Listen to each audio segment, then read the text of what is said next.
Great. Thank you, Dustin. Hello, members. Thank you for joining us again, this regular scheduled meeting of the Tennessee Athletic Commission. This meeting is called to order. Let me start off by doing the roll call. Ben Grove. Here. Great. Matt Reddish. Present. Great.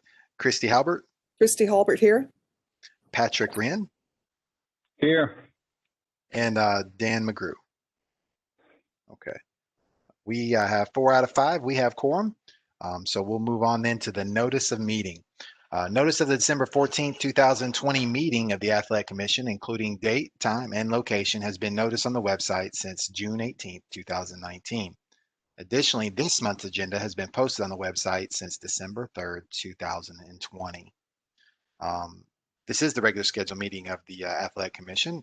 And as you know, all of our remote or teleconference meetings, to include WebEx, we must read in a statement of necessity, vote on that, and then all subsequent voting or action that takes place will be done by a roll call vote. That's for the statement of necessity. Let me read that in the record and we'll vote on that, and we'll keep moving on down the agenda. According to TCA 844-108B2, if a physical quorum is not present at the location of a meeting of a governing body, the governing body must file such determination of necessity, including the recitation of the facts and circumstances on which it was based, with the Office of the Secretary of State no later than 2 working days after the meeting. Furthermore, TCA 844-108A3 defines necessity as matters to be considered by the governing body at the meeting require timely action by the body that physical presence by a quorum of the members is not practical within the period of time requiring action, and that participation by a quorum of the members by electronic or other means of communication is necessary. This is the regular scheduled meeting for the Tennessee Athletic Commission. The purpose of today's meeting with the members attending by WebEx is to discuss the agenda as noticed on the website earlier. If that will suffice for our statement of necessity for the members, I'll entertain a motion to accept that statement of necessity. Do we have such a motion? I'll make that motion. Thank you, Ms. Halbert. We have a motion by Christy Halbert. Do we have a second to accept the statement of necessity as written and read? Second. All right, great. Thank you, Patrick Wren. We have a motion by Dr. Halbert. We have a second by Mr. Wren. For roll call vote, Ben Grove. Here. Great. Just yes or no or aye, or would it suffice? Aye. Great, thank you, sir. Matt Reddish. Aye. Christy Halbert. Aye. Patrick Wren. Aye. All right, thank you. We'll get that filed and taken care of. As for the agenda then, is there any comments in regards to that or any edits that you believe need to be made? If not, then we'll entertain a motion to accept the agenda. Do we have a motion to accept the agenda?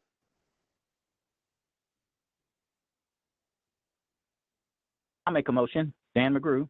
Oh, great, Dan. Thank you for joining us. All right. I will second it. Christy Halbert. All right. Great. Got a motion by Dan McGrew to accept the agenda. And then we have a second by Christy Halbert. For roll call vote, an aye or nay. Ben Grove. Aye. All right. Matt Reddish. Aye. Christy Halbert. Aye. Patrick Wren. Aye. Looks like we might have lost Patrick. That's fine. Oh, I'm here. Oh, Aye. okay. Oh, I didn't see you. Must have lost you somewhere. My screen wasn't big There enough. you Great. go. And then Dan McGrew. Aye. All right, great. Thank you, folks. The agenda is passed in as written. Moving on to the September minutes. All right, I trust you had an opportunity to look at those, and if that comports to your recollection of what happened or your review of the minutes online, we'll just need a motion to accept those as written. Do we have such a motion? I would like to move we accept those. All right, thank you, Mr. Wren. Got a I'll motion second. from Mr. All right, got a motion from Mr. Wren, and we got a second from Ben Grove. Do we have? Let me go ahead and run down the list then. Roll call vote then. Ben Grove. Aye. All right, Matt Reddish. Aye. Christy Halbert, Aye. and Patrick Wren, Aye. and Dan McGrew. Aye. All right, thank you. Those are approved in. We'll move on down to the director's report. Let me go ahead and pull up the budget. Very limited on what we have in the director's report today. Not much report since our meeting in September. The bulk of what we'll discuss today will be in the legal portion of our agenda. As for the budget report, it's trending as about as what we expect. At our last meeting in September, we covered the trend analysis month to month through the end of fiscal year 20, which was June. So we're starting a new fiscal year 21, and that's effective July. So we'll only be looking at 3 months this round. That'll be July through September. As you know, it's not uncommon for us to run a deficit due to the enormous expense of inspections costs. We always depend on that large event to put us back in surplus. So nothing out of the ordinary there. We have ended up the past 2 years in surplus and are currently in surplus. If you look at the end of the right below the surplus and deficit, you see our reserve balance. At the end of September 20 column, we have a surplus. We're sitting in surplus of about $15,000 there. We had 3 smaller events in October and have 3 more scheduled in January. So as a result, I suspect we will significantly chip away at our remaining surplus there as a result of having to field the inspectors for those. So do be prepared for those numbers at our next meeting on March the 8th. So again, we're, last 2 years we've ended up in surplus by the skin of our teeth, but that's to be expected.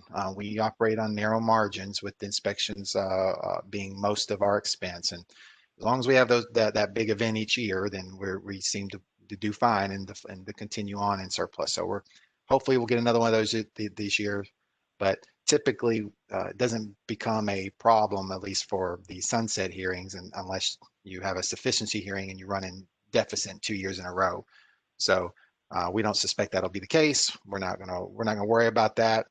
Right now, we've so good. We've done well to stay out of that box. So, but we'll let you know if and we're always, if anything changes or if we get into any situation where we see that there might be more attention owed. But you guys done a really good job managing those, and we've always kept our eye on those and try to mitigate where we can using part-time inspectors and being creative and leveraging extra or supplemental staff where necessary. And we'll be doing that as well in January. But other than that, this won't require a vote. This is just informational purposes for your review. Any questions as regard any of those numbers? Okay. This kind of reminds me that while we're here, I may just kind of touch on a couple more line items for the benefit of our new member, and then also introduce our new member. Ben Grove has joined us. He's replaced Steve Hanna. He will be our MMA expert. One of our MMA experts that sits on the board. He comes to us with quite a bit of experience in that field. So I just want to introduce you to Ben. Ben, we're looking forward to your contribution, and we thank you for serving on the board with the rest of our members. Thank you, Glenn. I look forward to working with everyone. All right, great. And just a sort of a quick breakdown, Ben, for your benefit there. At the very top is our revenues breakdown. That's what's coming in. And then our expenses, of course, that's what's going out. And then that last column, that green long column there, is what we're netting in surplus or deficit. And as you see, we track typically a deficit until we get the big events. And also Edison, where you see where it says Edison expense, that's our basically our accounts payable line items. And that's also basically our clearinghouse for what you would have payroll, rent, just those type of overhead that typically come with any sort of operations expenses. Those are usually found in there.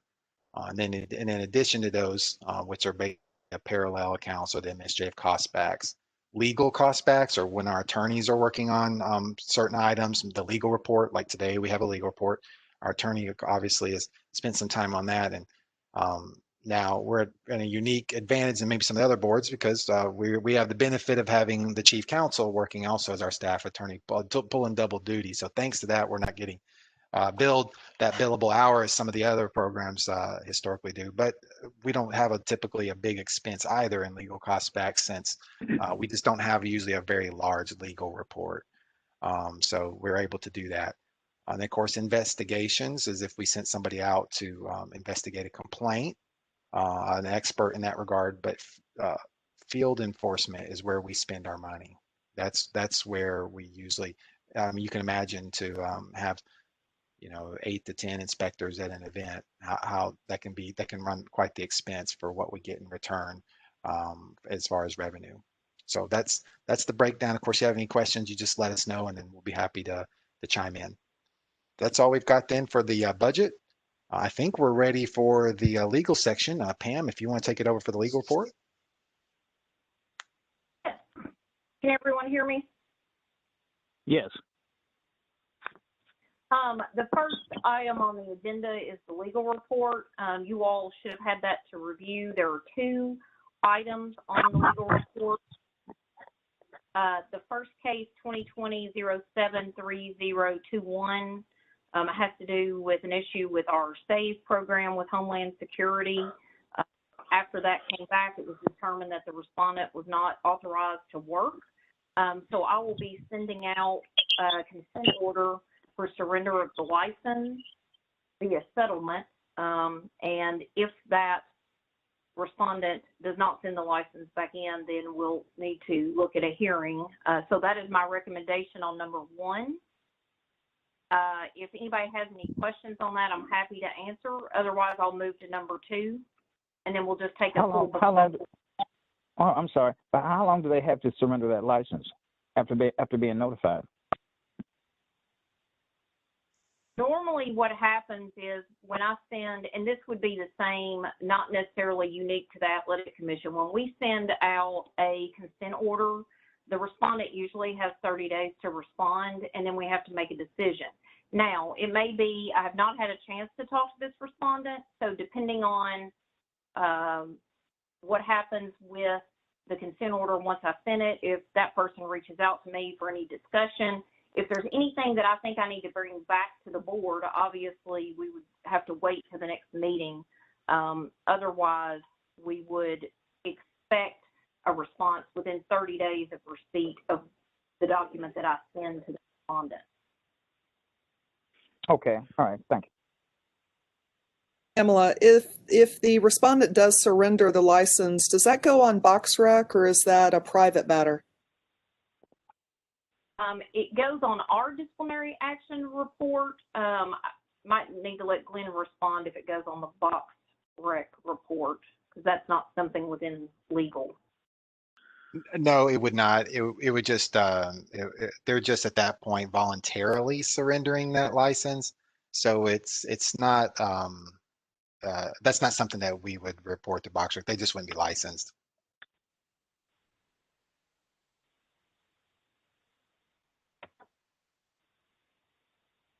If there's no other questions, I'll move to number 2.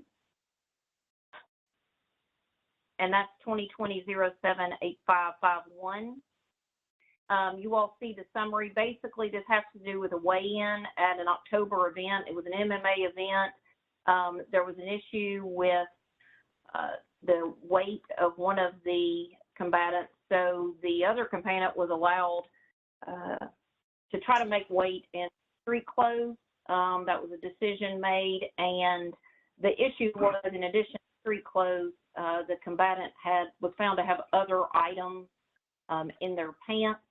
Obviously, that's not allowed, so the fight was canceled. At this point, I'm issuing a letter of warning because the fight was canceled. There would be no discipline other than the letter of warning. Pamela, I have a question. Which rule does that violate?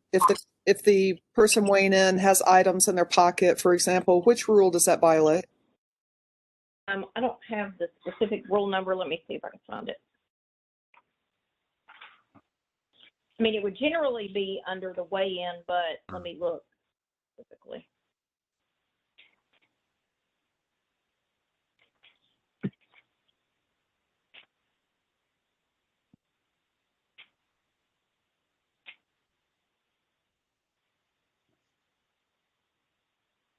I'm assuming he was trying to make the minimum weight for the weight class. Is that right? That's Didn't correct. hear that. Okay. Pam, they were wanting to know if they were trying to make the minimum weight, or at least to close that Right. gap. Yeah. Dr. Halbert, under the weight classifications, it says that the allowable weight differential between contestants within major classifications shall be permitted by the commission. So if we were there, inspectors determined this is what you can do to make weight, and then you still don't make it after they allowed you to wear your street clothes, obviously the violation, which I'm just doing a letter of warning. So this wouldn't be on the DAR, which is our disciplinary action report. This would basically be a letter of warning stating that you were allowed to weigh in street clothes, but in addition to that, you were found to have other items in your pockets, which was not allowable under the weight classifications. Okay, so I guess my question is, was this a determination made by an inspector? It sounds like maybe based on best practices or coming from a different, maybe different state where they have rules on specifically what you are supposed to wear or what you can. But our rule, I cannot find a rule that states you can't have anything in your pocket or wear shoes or any. I don't see that in our rules.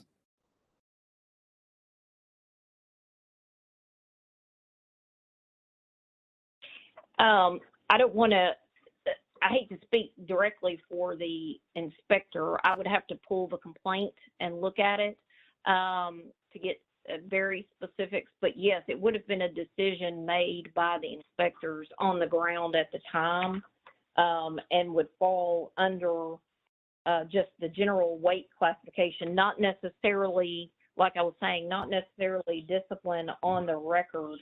But if the, let's say if the inspector said, you know, you can wear street clothes, the intention was not street clothes and all of the items like the coins and the cell phone found in the pockets.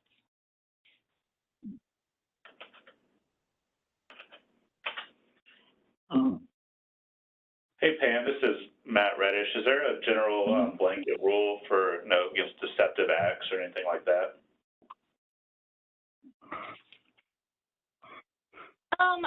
You know, I hate to say deceptive act for this particular complaint. I think the inspectors, and of course I wasn't there, so I'm speaking for the inspector, but I think the inspector made a decision what was going to be allowed. And the inspector felt that the respondent violated what they agreed would be allowed for the weigh-in. So I don't necessarily want to say,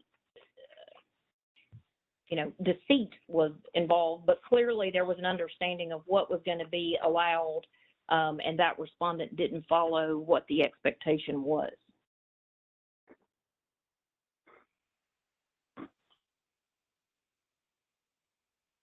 And again, of course, that's why I'm not necessarily recommending discipline, but a letter of warning. You know, of course, it's within the commission's discretion to close this without a letter of warning. Obviously, a letter of warning doesn't go on the disciplinary action report.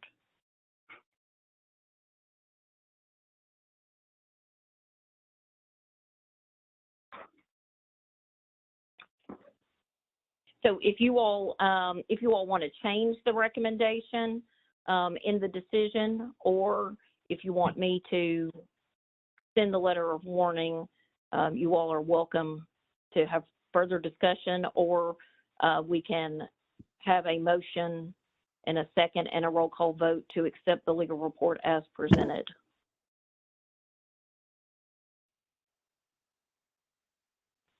Well, personally, I think that a letter of warning is needed for this particular incident.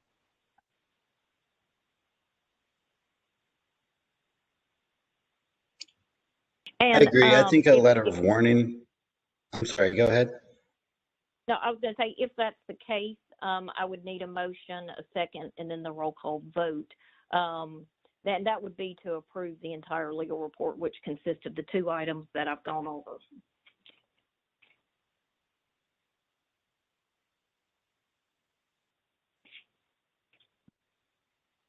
Do we have any other further Well, comments? Yeah, I was just going to say that I thought that because the kid was trying to portray his weight as more, he wasn't doing harm as much. So I agree that disciplinary action isn't required right away, but we do need to definitely send a letter of warning to him. I think that's the perfect reaction to it. I'm personally not comfortable sending a letter of warning if we can't even identify a rule or statute that he violated, but that's my personal feeling on it. Who would who would the letter of warning go to? Is it the combatant or the promoter? It is this respondent is the combatant. We do not have a complaint opened against the promoter, to my knowledge.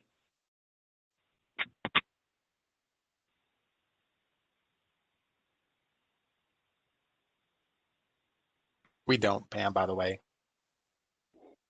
You're correct. We don't have one open for the promoter. Thank you.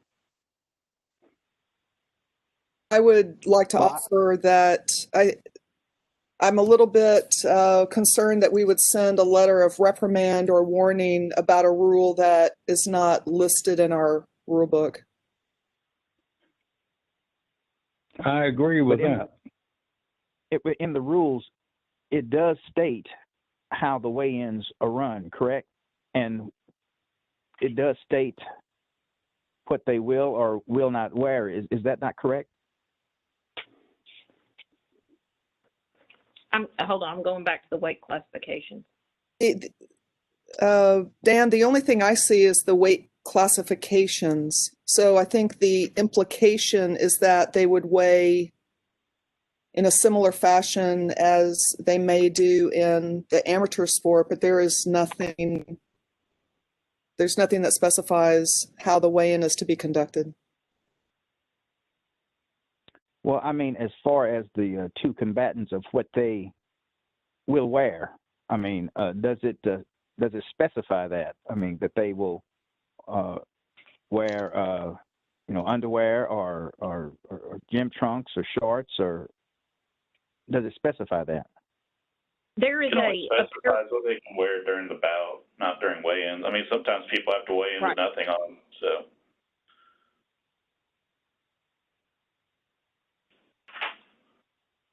And there is a separate apparel section that does discuss what they what they wear. But that's not necessarily during the weigh-in, because under the weight classifications, there's just some discretion to the commission on the weight classification section. If you weigh in with a bag of coins in your pocket, then you're obviously, that's not within the rules, I would assume, even if it's not listed. But if there is a list of it, then do we need to list all the things you can't wear to weigh in? Yeah. Pam, can I jump in just for a second? There was, as far as weight classifications, it's assumed weight would be your weight, because the weight of the combatant, not that's why oftentimes they weigh in without, anything but their undergarments on, because we're trying to get to their true weight. The inspectors in this case did allow for street clothes, because they sometimes will allow some of that variance there to get folks closer to weight, since it's not as clear in our rules as maybe as we would want, and hence our discussion even now as we're having this discussion. But weight, it is assumed to be your weight, your true weight, the body weight. And so that's why, as you see in most weigh-ins, that they're not in their street clothes, but they will allow for street clothes, because typically not everyone walks around in their undergarments. So that's logical. So they felt like that's an extent that they can allow. However, coins and cell phones and objects and all that, that's when that starts to kind of get out of a little bit outside of control and what the intent of that statute was, and just the common understanding within the industry of what weight is. Correct. And I'm sure if the inspector saw that they had a phone or something or coins and thought that was okay, they wouldn't have pointed it out and had them remove those Right. particular items. So I Right. still think that that individual was trying to circumvent the system and trying to portray a weight that wasn't actually his body weight plus street clothes. Mhm. So, and you know, we've revisited that even in our inspections around about street clothes because of this case, you know, because then it starts to get kind of confusing in the minds of some folks. But you know, it's true body weight is what's in mind here. But you know, again, people don't walk around in their underclothes, you know, at the local grocery Right. store or on the street. So they'll allow street clothes, but nothing other than that. Right, not body weight plus cell phone plus coins plus dumbbell if he wants to carry it in his hand. Right. Up And there. that's what they were worried about, is that it could sort of get out of control if they allowed too much of that. And so that's what they were, and they give them those instructions before they allow them to put their street clothes on if they're trying to get closer to weight. So, yep. And Matt Reddish, to get back to your comment, you know, the only thing related to deceit is under 68-115-209, but it's involving deceit in obtaining the license, not necessarily deceit in an event. Mhm. There are other, within that section of the code, it discusses participates in a sham or fake in a professional contest of unarmed combat. So I definitely think it is within the commission's authority if the inspectors say, you know, this is what you're going to be allowed to do, and then you come in with coins and other items in your pockets. I think it's within, definitely within the commission's discretion to issue discipline or a letter of warning. Make the motion that we send a letter of warning to the combatant, but we also send a letter to the promoter or whoever is acting as matchmaker for the promoter, since they are the ones that are actually making the matches and are, or should be, well aware of the combatant's weight prior to making the matches. So Dr. Halbert, what we'll need to do on that is finalize this legal report and open a complaint, because I don't have a complaint in which to send the letter. So we would need to open a complaint administratively. Can it just be a general letter of information to the promoter? Does it wouldn't necessarily. Pam, could we do a letter of instruction and then CC the promoter? We could do I could CC, but I'm just making sure everyone understands there's not an actual complaint opened against the promoter, matchmaker, or whoever that individual would be. So the only way for legal to send the type of letter, like a letter directly to the promoter or the matchmaker, would be for there to be a complaint opened. Otherwise, we can CC the individual, but I just want to make sure Dr. Hilbert realizes it wouldn't be addressed directly to that person. Only the respondent in this case would be the combatant. Dr. Halbert, would Matt you? Reddish. I'd like the motion that we present this at the next meeting with a rule or statute identified that we're going to send a notice under, and we can also include a complaint against the promoter and decide if there's a rule or statute that possibly they violated as well. Okay. Well, we have one on the table, so we'll deal with Dr. Halbert's, and then we'll deal with your motion as well. So well, we could amend if it would be amenable to Dr. Halbert. We could instead of having to deal with these two separately, we could represent, if you would like to do that, and on the next report and then open a complaint on that reporter at that point. Is that something that you would be amenable to? Yeah, I'm comfortable withdrawing, and yeah, I was disconnected temporarily, but Oh, okay. I think I'm following. I'm comfortable with withdrawing. Okay. So then at that point, then we'll move to Mr. Reddish's motion then, which was to represent this case. And then are we still in the position that we want to open a complaint on the promoter then as well, and then handle these two together? Right, and identify rules and statutes that we think they may have violated. Okay, very well. All right, with that motion on the floor, do we have a second in that regards to number 2, which is case number 20200785551. We'll just take the whole report as it is. The first case 20200730021 was authorized surrender of the license via settlement or hearing, and then this case, which was Matt Reddish's motion, which was to represent the case, identifying statute or rules for which we're citing, and then handle that along with the complaint with promoter together. Is that your motion then, Mr. Reddish? It is. All right, great. Do we have a second in that regards? I'll second that motion. All right, thank you, Mr. Grove. We have a motion from Matt Reddish in that regard, and we have a second from Ben Grove. For a roll call vote, Ben Grove? Aye. Matt Reddish? Aye. Christy Halbert? Aye. Patrick Wren? Aye. And McGrew. Aye. All right, great. Thank you. We've taken care of the legal report then, and we'll get that to you in March. I guess we're ready for the next portion of our legal section, the rules update. Okay. All right, as far as the rules update, I did notice one thing that I need to bring to the board's attention. I know you all have already voted on these rules.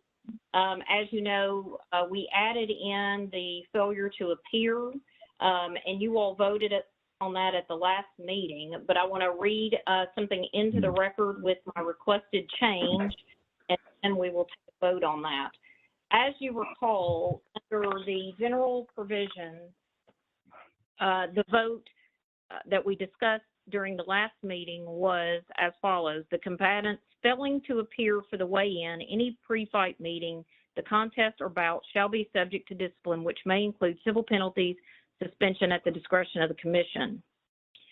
I'm asking that we change the language to this: combatants failing to appear for the weigh-in, any pre-contest meeting, the contest or bout may be subject to discipline at the discretion of the commission. So if you will notice, I'm changing the shall to may to be consistent with the rest of the sentence because it's at the discretion of the commission.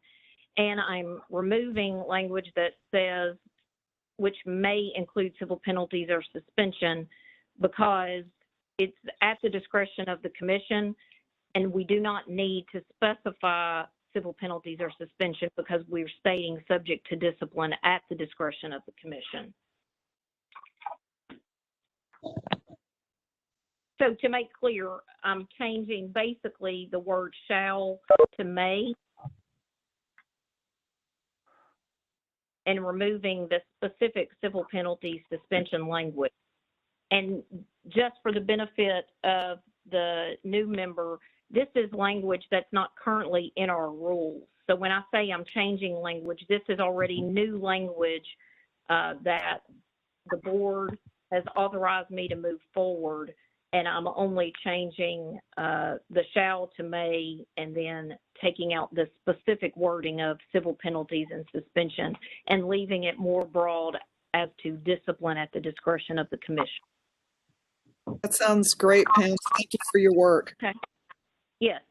So given that, I'll need a motion and a second and then a roll call vote, and then these will continue to travel on. Obviously, as everyone recognizes, at some point we will have a rulemaking hearing. I don't necessarily want to go on record saying when that will be because these have to go through several sets of hands, get approved, including the Attorney General's office. So while I would hope it would be the next meeting, I do not want to guarantee that to the commission. I will make the motion to accept with the changes. Okay, great. We have a motion to accept those changes. Do we have from Dr. Halbert? Do we have a second?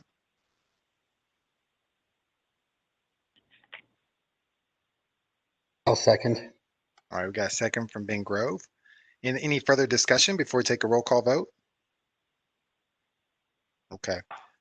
Ben Grove, Aye. Matt Reddish. Matt Reddish. Aye. Christy Halbert. Aye. Christy Halbert. Aye. Great. Patrick Wren Aye. and Dan McGrew. Aye. All right, great. Thank you, folks. We'll just keep you updated as far as those unified rules and the failure to appear section continues to travel. And hopefully we'll get, if things go well, we'll have that rulemaking hearing in March. Of course, we can't guarantee that. We're only responsible for our side of things, and we can't track. We can track, but we can't sort of hustle things along when they hit their other stages. So, and departments external to us, but we will definitely track that and make sure that those stay on course. So hopefully things go well. March we'll have that rulemaking hearing, and then we can finally get these things effective. That'll be outstanding, and then we'll be in line with the rest of the industry as it pertains to the unified rules. All right, well, that moves us to new business. Is there any new business? Anybody have anything that they would like to discuss at this point? Okay. I would like to ask. I would like Yes. to ask one question. The Yes, sir. events that are coming up in January Yes, sir. are they? I haven't looked at the schedule yet. Are they Mhm. MMA or boxing? Let me pull that for you. I've got that right here. And All and right. also, where are they going to be held? We've got an event on January 9th. That's in Knoxville. That's MMA. We've got an event that's boxing in Murfreesboro, and that's a 2-night event, the 15th and the 16th. And then we've got one on the 30th of January. That is MMA in Kingsport. Okay. All right. I'll probably be in touch with you about some of those events. I'm Sure. going to try to attend. That would be outstanding. Thank you, sir. Any other comments or questions? All right. I think we're ready for a motion to adjourn. Do we have a motion to adjourn? I'll make that motion. All right. Thank you, Dr. Halbert. We have a motion with Dr. Halbert to adjourn. Do we have a second? I second. All right. Thank you, Mr. Wren. We have a motion from Dr. Halbert and a second from Mr. Wren for roll call vote. Ben Grove. Aye. Matt Reddish. Aye. Christy Halbert. Aye. Patrick Wren. Aye. And Dan McGrew. Aye. All right. Thank you, folks. We are adjourned. Appreciate your time and your adjustment as we continue in this sort of new environment we find ourselves in. And tentatively, well, we have a conference room in the building, but I more than likely it'll probably be WebEx. So I imagine I would just sort of plan on that for now, and then we'll let you know if anything changes. But look forward to hearing from you again soon. And if I don't hear from you before then, happy holidays to you all. Same to you. Yeah. All Thank right, you. take Same care, to you. Mr. Wren. Bye-bye. But See you guys. Thanks. Happy holidays, everyone.